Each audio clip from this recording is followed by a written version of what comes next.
मैं विश्वास करती हूँ कि जो भी कुछ है जरूर परमेश्वर आपसे बात करेंगे। प्रभु का नाम की महिमा हो।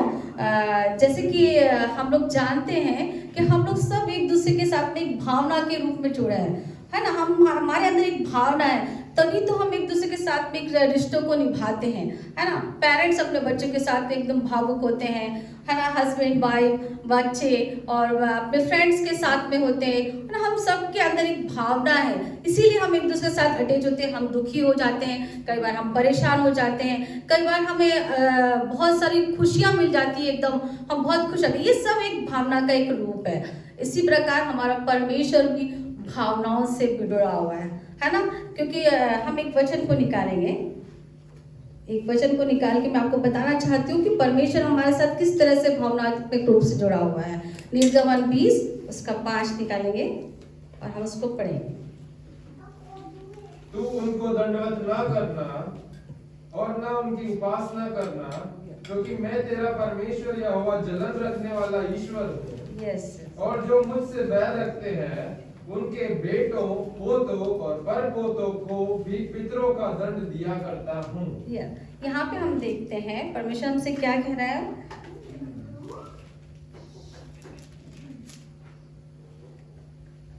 परंतु यदि निर्गमन 20 का 5 पढ़ा है ना। हाँ। क्या यहाँ पे हम क्या देख रहे हैं कि परमेश्वर जलन रखने वाला परमेश्वर है। ये भावना को प्रदर्शित करता है ना, और हमसे प्रेम करता है, इसलिए वो क्या करता है, जलन रखने वाला प्रेम। वो नहीं चाहता है कि उसके बच्चे उसे छोड़कर किसी और से प्रेम करें, है ना, किसी और की ओर ज्यादा ध्यान दे। वो चाहता है कि सिर्फ हम मुझे ही परमेश्वर की ओर हमें अट्रैक्ट करना चाहता है ना। पूरे समय परमेश्वर ये चाहता है कि हम उसी की आराधना करें, उसकी स्तुति करें, उसकी प्रशंसा करें, हम अधिक ध्यान अपना कहीं और ना लगाएं। इस वचन के द्वारा मैं आपको ये बताना चाहती हूँ कि परमेश्वर भी भावनाओं से भरा हुआ है, उसे भी दुख होता है। क्योंकि परमेश्वर का एक वचन ये कहता है कि पवित्र आत्मा को ठेस ना पहुंचाओ। क्यों ऐसा बोलते हैं? क्योंकि यीशु मसीह को भी ठेस लगती है और वो हमारे लिए इस संसार में मनुष्य बनकर आए। जैसे हमें दुख होता है, जैसे हमें खुशी होती है, जैसे हम परेशान होते हैं, उसी प्रकार परमेश्वर भी दुखी भी होते हैं, खुश भी होते हैं। जब हम बहुत अच्छा काम करते हैं तो परमेश्वर हमारे लिए बहुत खुश होते हैं, आनंदित हो जाते हैं। और अगर हम कोई गलत काम करते हैं तो परमेश्वर बहुत नाराज भी होते हैं, गुस्सा भी हो जाते हैं, है ना। तो हमारा परमेश्वर भी भावनाओं से जुड़ा हुआ परमेश्वर है। तो मेरा बताने का उद्देश्य ये है कि हम अपने भावनाओं को कंट्रोल में रख सकते हैं। बहुत से लोग ऐसे इस संसार में जो कि इतने भावुक हो जाते हैं, कई बार इतना ज़्यादा उनमें भावनात्मक रूप से वो ऐसे गलत कामों को कर जाते हैं जो कि नहीं करना चाहिए। और फिर बाद में करने के बाद में जब होश में आते हैं तब बोलते कि मैं बहुत अधिक भावुक हो गया था, इसलिए मैंने ये कर लिया।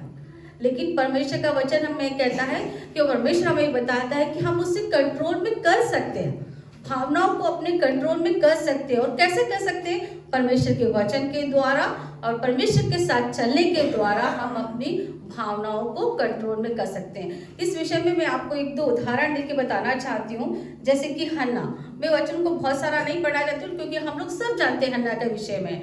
हन्ना के पास बच्चे नहीं थे और वो हर साल जाती थी और परमेश्वर से क्या मांगती थी? एक बच्चे को मांगती थी कि प्रभु तू मुझे बच्चा दे तो मैं उससे क्या करूंगी? तेरी सेवा के लिए दे दूंगी। हमेशा जाकर वो हर साल, वो निराश नहीं हुई, हताश नहीं हुई। उसे पता था कि मेरा परमेश्वर कर सकता है। तो यदि हमें पता रहेगा कि मेरा जीवित परमेश्वर जिसकी मैं आराधना करता हूँ, स्तुति करता हूँ, जिसके पास मैं जा रहा हूँ, जैसे कि आप लोग हर संडे को यहाँ पर आ रहे हैं, क्यों आ रहे हैं? क्यों आ रहे हैं हर संडे को? परमेश्वर के भवन में क्यों आ रहे हो? कुछ लेने के लिए आ रहे हो, परमेश्वर पे विश्वास करते हो कि हाँ हम परमेश्वर के पास जाते हैं तो हमें वहां से सारी चीजों को हम पा सकते हैं जो कि हम नहीं कर पा रहे, वो परमेश्वर के द्वारा हम कर सकते हैं। इसी प्रकार हन्ना भी हर साल परमेश्वर के भवन में जाकर उससे प्रार्थना करती थी, प्रभु मुझे एक बच्चा दे। और परमेश्वर ने उसे दिया, परमेश्वर ने उसकी प्रार्थना को सुना। देखिए परमेश्वर उसके साथ में भावनात्मक रूप से कैसे जुड़े हुए, परमेश्वर ने उसके दर्द को जाना, क्योंकि परमेश्वर भी दुखी होता है। उसे देखा, उसके आंसुओं को देखा, हन्ना के आंसुओं को देखा, और वो दुखी हुआ कि मेरी बेटी मुझसे बार बार मुझसे आकर इस तरह से प्रार्थना करी है, और परमेश्वर ने उसको एक बेटा दिया। और बेटा देने के बाद में क्या हुआ, वो एक मम्मी है, वो बहुत भावुक हो सकती है, इतने साल बाद इतनी मुश्किल से उसने एक बच्चे को पाया है।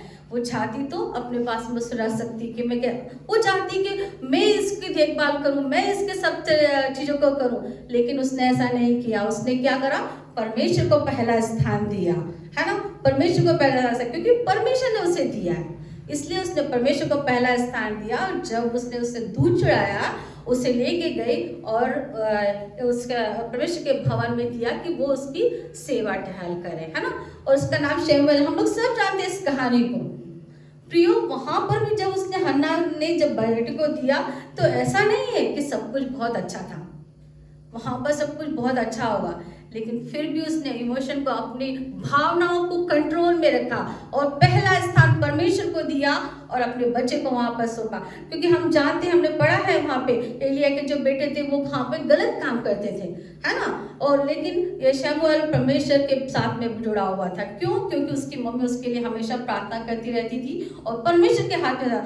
तो परमेश्वर ने जो कुछ उसने परमेश्वर के लिए किया, परमेश्वर ने उसके बेटे के लिए किया, है ना, वही उसी ने परमेश्वर की आवाज को सुना। बाकी और लोग थे वहां पे, लेकिन किसी ने परमेश्वर की आवाज को नहीं सुना, लेकिन उनके उसके बेटे ने उसकी आवाज को सुना। तो हम यहाँ पे देख सकते हैं कि हन्ना ने अपने इमोशन को कैसे कंट्रोल में रखा, कैसे अपनी भावनाओं को कंट्रोल में रखा।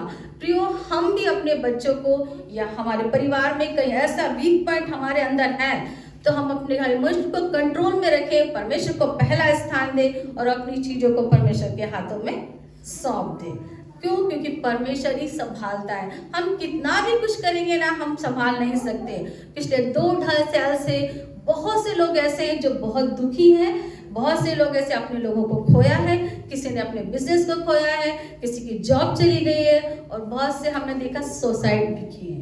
क्यों? क्योंकि वो कंट्रोल नहीं कर पाए, उनके पास यीशु मसीह नहीं है, उनके पास में जीवित परमेश्वर नहीं है, अपने इमोशन को कंट्रोल नहीं कर पाए, और उन्होंने क्या सोचा कि बस खत्म हो गया, अब यहीं पे सब कुछ समाप्त हो गया, अब मैं जी नहीं सकता हूँ, और उन्होंने अपने जीवन को वहां पर समाप्त कर दिया। प्रियो, लेकिन परमेश्वर क्या कहता है कि वो उससे भी बढ़कर है, हमारी भावनाओं से भी बढ़कर है। हमें उससे पहला स्थान परमेश्वर को देना है।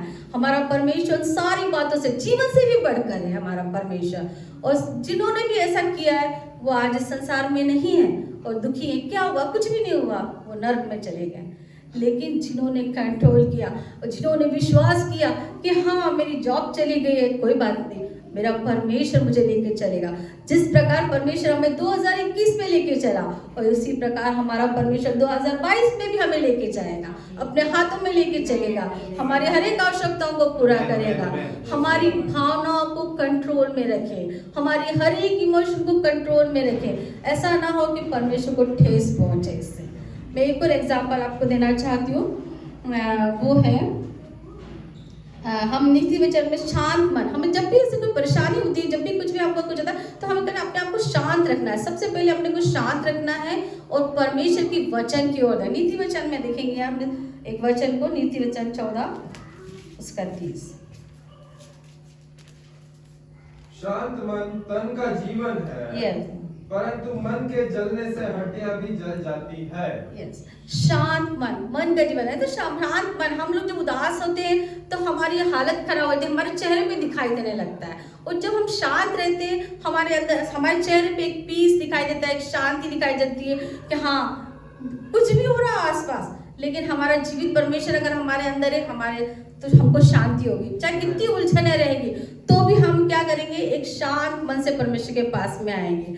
जैसे हमें सब शांत रखना है। जब भी हमारे सामने ऐसी परिस्थितियां आती है तो हमें क्या करना है, हमें शांत रहना है। शांत रख के हमें हमारी जो सोच है, उस सोच को हमें परमेश्वर के वचन की ओर ले जाना है, हमें परमेश्वर की ओर सोचना है। उस भावुकता में आकर हमें कुछ भी गलत काम नहीं कर लेना, कोई डिसीजन को नहीं लेना चाहिए। मैंने बहुत सारी जगह पढ़ा है कि जब हम बहुत परेशान होते हैं तब हमें कोई डिसीजन नहीं लेना चाहिए। कोई भी हमें निर्णय नहीं लेना चाहिए। जब हम शांत हो जाए, पूरी तरह से सोचने के लायक हो जाए, तब हमें किसी प्रकार का भी जो भी डिसीजन हमारी लाइफ का है उसे हमें सोचना चाहिए। मैंने ऐसे बहुत सारी जगह से पढ़ा है, मैंने देखा है किस तरह से लोग भी कहते हैं। और जो हमारी दादी नानी लोग हैं वो लोग भी कई बार एग्जाम्पल ऐसे देते हैं कि हमारे सिर के ऊपर से जो चिड़िया है वो उससे उड़ने देना चाहिए, उड़ के चले जाना चाहिए, उसे घोंसला नहीं बनाने देना चाहिए, उसे हमारे सिर के ऊपर घोंसला नहीं बनाने देना चाहिए, उसे जाने देना चाहिए। मैंने सुना है ऐसे अपनी दादी नानी से कि कभी भी उस चीज को लेकर हमें पकड़कर उदास नहीं होना चाहिए ना। इसी प्रकार मैं आपको एक एग्जाम्पल और देना चाहती हूँ यूसुफ के विषय में। यूसुफ की कहानी को भी हम अच्छी तरह से जानते हैं क्योंकि वो सबसे छोटा था, उसके पापा उसे बहुत प्रेम करते थे, इसलिए उसके भाई लोग उससे क्या करते थे, जलन रखते थे, है ना। देखिए सब प्रकार की भावना यहाँ पर, जलन की भावना, आनंद की भावना, खुशी की भावना, दुख की भावना, सब प्रकार की भावना यहाँ पर मिक्स है ना। उसके पापा उससे बहुत प्रेम करते, इसीलिए उसके भाई लोग उससे क्या करते थे, जलन रखते थे। और उन्होंने क्या प्लान किया कि हम इसको मार दें। उन्होंने कोशिश भी की मारने की, लेकिन उसमें से एक और भाई ऐसा था जो उससे प्रेम करता था, नहीं नहीं नहीं मारना अच्छी बात नहीं, हो सकता है प्रभु का काम उसके जीवन में शायद होगा, इसलिए उसने कहा से अपने भाई को मारना नहीं है, हम इसको ऐसा करते हैं, उसे गड्ढे में डाल देते हैं, बेच देते हैं, किसी को बेच दे, कम से कम जीवित तो रहेगा, है ना। फिर उसके बाद में क्या हुआ, उन्होंने, हम जानते हैं कि उसको बेच दिया, और बेचने के बाद में वो एक राजा के सामने पियाऊ का काम करने लगा और बहुत ही एक अच्छी ऊंची पोस्ट पर पहुंचा, है ना। तो क्या उसे दुख नहीं हुआ होगा? क्या उसके मन में बहुत सारी चीजें ऐसे नहीं कि मेरे भाई लोग कैसे हैं, हाँ, कि मुझे मार दिया, मुझे गड्ढे में डाल दिया, मुझे बेच दिया। लेकिन प्रियो, परमेश्वर के साथ में उसका रिश्ता था, परमेश्वर के साथ में उसका रिलेशन था, इसलिए उसने इन सारे दुखों को नहीं देखा, उन सारी बातों को नहीं देखा। और जब वो एक अच्छी जगह पर पहुंचा और अच्छी जगह से सब बढ़ता चला गया, तो उसके बाद में क्या हुआ, जब अखार हुआ, उन्हें अपने भाइयों के बारे में मालूम पड़ा कि मेरे भाई लोग मुझसे मिलने आ रहे हैं, तभी प्रियो उसने वो चीजें नहीं सोची कि मुझे इन लोगों ने बेच दिया था, लेकिन वो बहुत आनंदित और बहुत उसके अंदर खुशी हो गई कि मैं अपने भाइयों से मिलूंगा, मैं अपने पेरेंट्स से मिलूंगा। प्रियो, जो परमेश्वर के साथ रहते हैं ना, जो परमेश्वर के साथ जिसका रिश्ता होता है ना, तो उसकी सोच पॉजिटिव होती है, वो परमेश्वर की ओर से जैसा सोचता है, वो कभी भी उन चीजों को नहीं सोचता कि जो दुख उठाया, क्योंकि परमेश्वर भी हमें यही कहता है ना, क्रूस के बाद ही हमें जीवन मिलता है, क्रूस उठाने के बाद ही हम उस उन्नति को पाते हैं, क्रूस उठाने के बाद ही परमेश्वर ने हमें उद्धार दिया है ना, अपने जीवन को दिया। उसी प्रकार उसकी सोच भी ऐसी ही थी, और उसने अपने भाइयों को गले लगाया और अपने भाइयों के सामने अपने आप को प्रकट किया और उनसे कहा कि तुम मुझसे मत डरो, तुम मुझसे मत डरो, मैं तुम्हारा भाई हूँ। और वो अपने आप को बहुत गिल्टी फील करने लगी और कहने लगी कि हमने तुम्हारे साथ अच्छा व्यवहार नहीं किया, हमने तुमको बेच दिया। तब भी उसने क्या कहा अपने भाइयों से कि ये सब बातें तुम मत सोचो, हो सकता है शायद प्रभु ने मुझे पहले से ही इन सब बातों में आपको संभालने के लिए शायद प्रभु ने मुझे वहां पर पहले से पहुंचाया, ये सब परमेश्वर की शायद योजना होगी, इसीलिए मैं आज यहाँ पर हूँ और मैं आप लोगों की मदद कर पा रहा हूँ। प्रियो, हम कभी भी ध्यान रखें कि जब हम कोई परेशानी में अपने लोगों के साथ में रहें तो अपने इमोशन को कंट्रोल में करें, अपने आप को संभालें और प्रभु के हाथों में दें कि प्रभु आप संभालिए, आप संभालिए। देखिए उसके बाद में क्या हुआ, वो पूरे अपने भाइयों के साथ में सब चीज़ों को अपने पिता से मिल पाया, सब चीज़ों को कर पाया, है ना। अगर वो ऐसा नहीं होता तो शायद वो अपने भाइयों से नहीं रोए, वो गले मिल के रोए, भावनात्मक रूप से ना, बहुत हम भावुक होते हैं जब अपने लोगों से मिलते, हम रोते हैं, खुशी के आंसू होते हैं, कभी दुख के आंसू होते हैं। लेकिन परमेश्वर ने हमें इन सारी बातों पे कंट्रोल करना सिखाया है, परमेश्वर ने हमें बताया है कि हमें कैसे कंट्रोल करना है, कैसे हमें चलना है, क्योंकि आने वाले समय में हमें हमारे सामने और भी कई परेशानियां आ सकती है।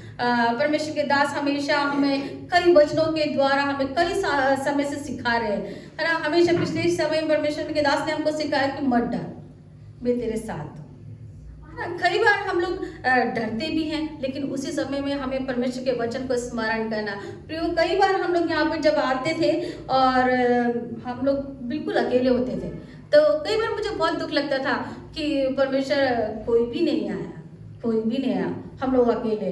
लेकिन एट ए टाइम परमेश्वर के वचन के अनुसार परमेश्वर मुझे हिम्मत देता और मैं प्रभु से कहती कि वो वचन याद आता, प्रभु आपका वचन कहता मैं और मेरा घराना हम तेरी ही सेवा करेंगे। और मैं अपने आप को इंक्रेज करती, मैं अपने आप को कोई बात नहीं, कोई बात नहीं, कोई नहीं आया तो कोई बात नहीं, लेकिन हम अगर आए हैं परमेश्वर के भवन में, हम आए हैं तो हमें क्या करना, आत्मा और सच्चाई से बचना, हमें सब चीजें भूल जाना। जिस तरह से जैस्मिन भी आज बार बार बोल रही थी कि हम पिछले हफ्ते में हो सकता है दुखी रहे होंगे, पिछले हफ्ते हो सकता है हम लोग परेशान रहे होंगे, लेकिन हम सब चीजों को भूल जाए, इस समय हम परमेश्वर के पास में कनेक्ट हो जाए, हम परमेश्वर के पास आ जाए, भावनात्मक रूप से कनेक्ट हो जाए। प्रभु मैंने परमेश्वर के दास के मुझ से बहुत बार सुना है, वो हमेशा बोलते रहते हैं हम भावनात्मक रूप से उसके साथ जुड़े, उसकी प्रशंसा करें, उसके बारे में बोले बोलने के लिए बहुत इंकरेज करते रहते।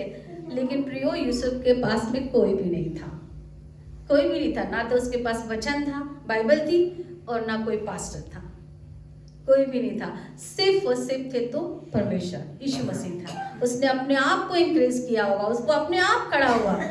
हमारी भी ऐसी स्थिति कभी कभी आ सकती है कि जब कोई भी नहीं होगा, हमें अपने आप से खड़ा होना पड़ेगा, हमें अपने आप से खड़े होना पड़ेगा, क्योंकि हमें ये पता है कि हमारा जीवित परमेश्वर हमारे साथ है। सब छोड़ देंगे, हमारे माता पिता छोड़ देंगे, भाई बहन छोड़ देंगे, हो सकता है हम कई प्रकार से आसपास भीड़ भी होगी तो भी हम अकेले होंगे, लेकिन परमेश्वर हमारे मन को जांचने वाला परमेश्वर हमारे अंदर से जांचने वाला परमेश्वर कि हम किन परिस्थितियों से मैं गुजर रहे हैं, हम क्या सोच रहे हैं, परमेश्वर सब कुछ जानता है। तो हमें सिर्फ परमेश्वर की ओर भागना है, परमेश्वर से मदद लेना है, परमेश्वर की ओर देखना है। प्रभु हमारी भावनाओं को भी समझता है, हमारी हरेक बातों को समझता है। मैं एक कहानी के द्वारा इस बातों को खत्म करूंगी। यहाँ पर मैं आपको एक कहानी सुनाना चाहती हूँ लास्ट में, कि किस तरह से हम इन सारी बातों को कर सकते हैं। मैं कहानी सुनाती हूँ कि एक व्यक्ति था, हमें जो पास सुनाते हैं कहानी, आज मैं भी सुनाती हूँ। एक व्यक्ति था, वो जंगल में ऐसे घूम रहा था, अकेला था, उदास था, वो भी परेशान होगा, हो सकता है उसकी जॉब चली गई होगी लॉकडाउन में, ऐसे घूम रहा था। तो उसको एक बहुत सुंदर चिड़िया दिखाई दी, इतनी सुंदर चिड़िया जिसे देखकर उसे बहुत अच्छा लगा, और वो उस चिड़िया को पकड़ने के लिए उसके पीछे पीछे दौड़ लगाने लगा। उसने बहुत मेहनत कर उस चिड़िया को पकड़ लिया और पकड़कर वो बहुत खुश हो गया। उस चिड़िया को पकड़कर उसको इतनी खुशी हो गई क्योंकि वो बहुत सुंदर थी, छोटी सी थी लेकिन बहुत खूबसूरत थी, और उसे लेकर अपने घर लेकर आया, और उस घर लाकर उसने पिंजरे में उसको रख दिया। और जब उस पिंजरे में उसने उसको रखा तो वो चिड़िया बात करने लगी। उसे पता नहीं था कि वो चिड़िया बात करती है। उसने सोचा अरे ये चिड़िया बात भी करती है। तो उस चिड़िया ने उससे कहा प्लीज मुझे छोड़ दो, अगर आप मुझे छोड़ दोगे तो मैं बहुत ही, मेरे अंदर 3 प्रकार के ऐसे रत्न हैं, अच्छे रत्न हैं, और मैं 3 प्रकार के टिप्स आपको देके जाऊंगी जो आपके जीवन में बहुत ही काम आएंगे। तो उसने सोचा कि हाँ मैं परेशान तो हूँ, बहुत दुखी तो हूँ, सच छोड़ देता हूँ मैं इसको। तो उसने क्या करा, उसने उसको छोड़ दिया, और जैसे उसको छोड़ा तो उसने उसको एक टिप दिया, उसको बोला कि यदि तुमसे कोई गलती हो जाती है, यदि तुमसे कोई तुम्हारे ऊपर तुमने कोई गलत काम कर लिया तो कभी पछताना मत, उस बातों को लेकर पछताना मत, और क्या करना उसे भूल जाना, उसे छोड़ देना, पुरानी बातें बीत गई, नए सिरे से काम करना, नए सिरे से खड़े हो जाना, और अपने नए सिरे से अपनी बातों को करना स्टार्ट करना। उसे लेकर ऐसे बैठे मत रहना, उदास मत रहना, अपने जीवन को खत्म नहीं करना, है ना, आगे बढ़ना, ऐसे करके उसने बोला। और वहाँ से उड़कर वो एक पेड़ पे ऊपर जाकर बैठ गई, और वहाँ पर जाकर बैठकर फिर उसने बोला कि दूसरी टिप्स क्या है। तो उसने बोला कि मैंने आपसे कहा था कि मैं तो बहुत सुंदर हूँ और मेरे अंदर क्या है, 3 रत्न है, 3 प्रकार के हीरे या जो भी चीज़ें हैं, बहुमूल्य चीज़ें हैं, और तुमने मुझे छोड़ दिया, अगर तुम मुझे पकड़े रहती, मुझे काटते, तो शायद उसमें से आपके लिए कुछ अच्छा बहुमूल्य चीज़ निकलता और आप अपनी जीवन को व्यापक कर सकते थे, अच्छे से कर। तो उसे बहुत दुख होता, अरे ये मुझसे क्या हो गया, मुझसे गलती हो गई, मुझे इसको नहीं छोड़ना था, ऐसे करके वो सोचने लगा। पर उसने सोचा कि अब छोड़ तो दिया ही है, अब चले तो गई है, तो कोई बात नहीं है, अब तीसरी भी बता दो। और वो थोड़ा सा ऊपर गए, ऊपर जाकर बोलने लगी कि मैंने अभी आपको बताया था, थोड़ी देर पहले ही मैंने कहा था कि यदि आपसे कोई गलती हो जाए, आपसे कुछ परेशानी कुछ आपके ऊपर आए तो आप पछताना मत, लेकिन आप अभी अभी जस्ट अ मिनट ही आप पछता रहे हो मुझे छोड़कर।